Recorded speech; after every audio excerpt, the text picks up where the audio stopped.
You better watch out, you better not cry, better not pout, I'm telling you why. Santa Claus is coming to town. You know what's coming up, Christmas tomorrow.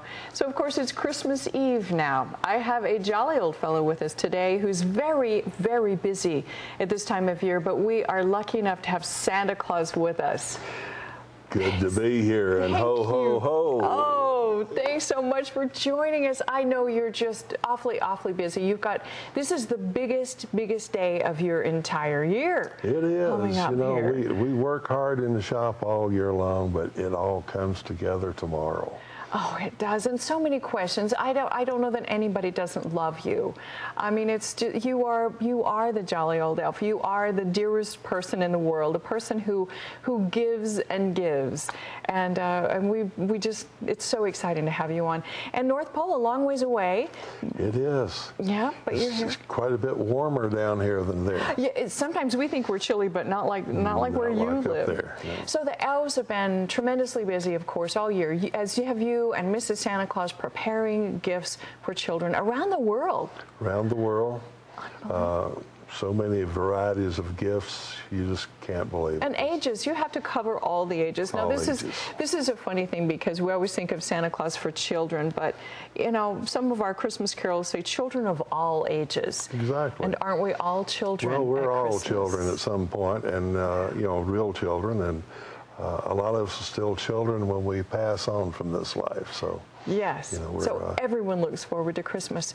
How do you do it? No fun in growing up. Yeah, I have to know how in the world, I mean, there's billions of children in the world, and you guys are making toys for all of them.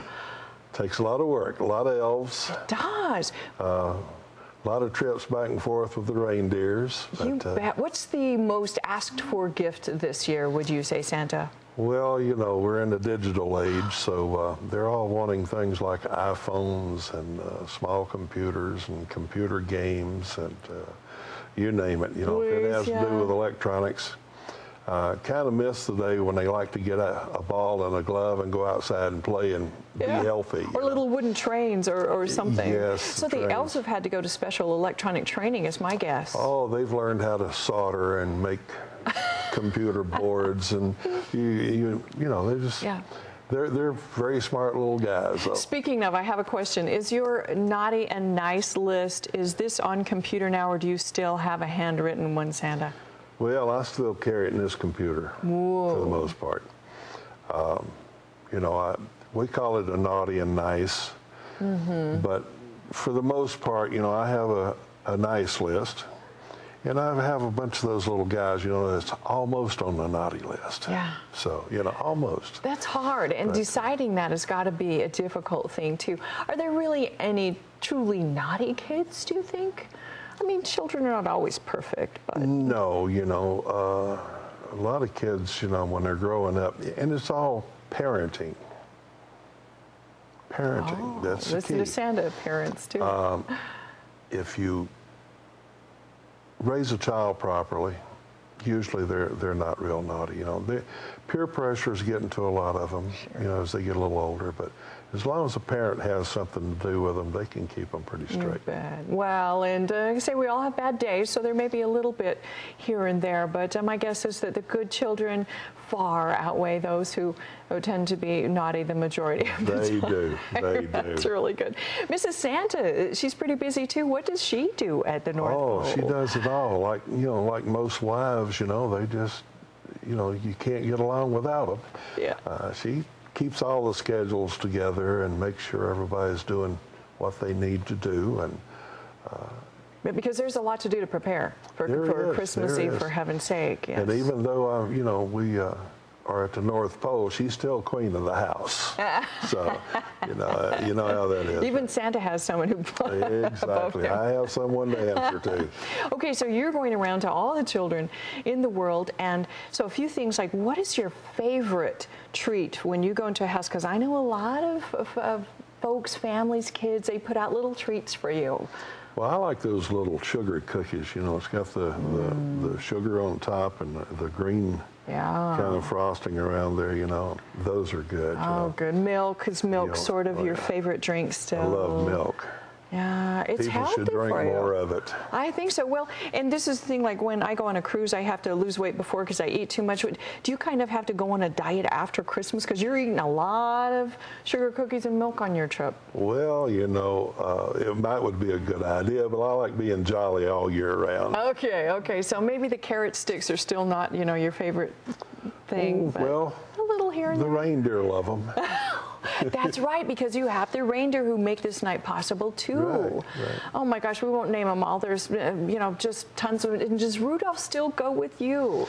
Oh, of course. You know, you never know when you're going to run into a storm. You know, you need somebody to lead the way. Light the way, Yeah. absolutely.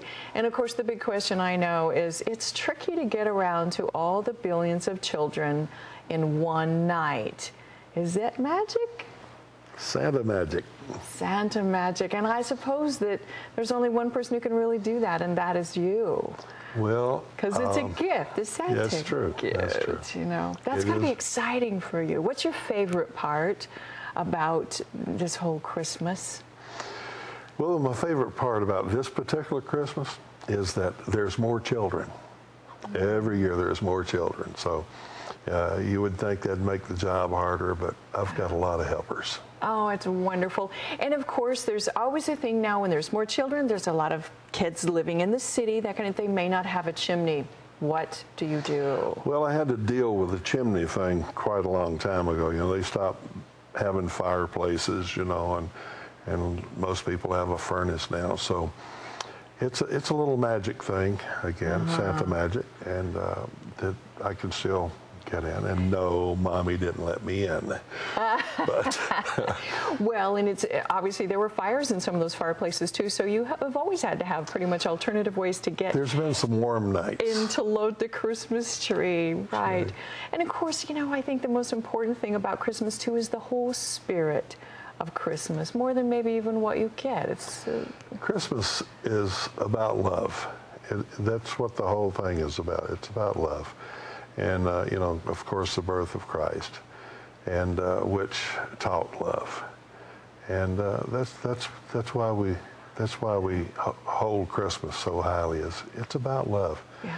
The world needs more of it. Remember the giving and the love and the kindness, and that's the whole spirit of Christmas, isn't it? What would you like to tell kids maybe now, because this is the last few minutes before you head out on your sleigh with those gifts and things? Any advice for the kids? I do. I have some advice for them. They need to be sure and get everything in order tonight. You know, put out my cookies and milk, and go to bed early. Get some good sleep, because tomorrow you're going to be busy. I'm busy tonight, but you're going to be busy in the morning. Oh, such fun. Santa Claus, thank you so much for joining us today. Thank you. It's a pleasure visiting What a with treat. you. And Merry Christmas. Merry Christmas to you. Don't you go away. We'll be right back with some movie reviews.